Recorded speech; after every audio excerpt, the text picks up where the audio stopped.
معزز ناظرین السلام علیکم۔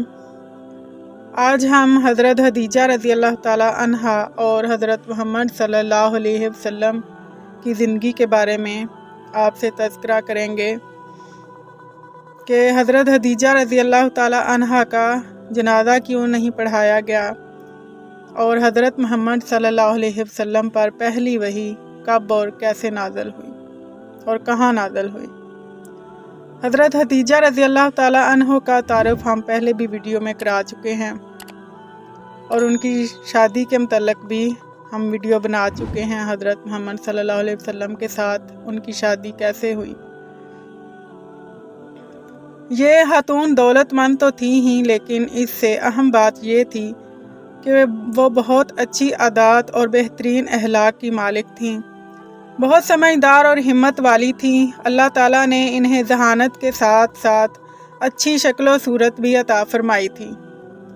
خاتون کو ان کے پاکیزہ طبیعت کی وجہ سے لوگ طاہرہ کہتے تھے۔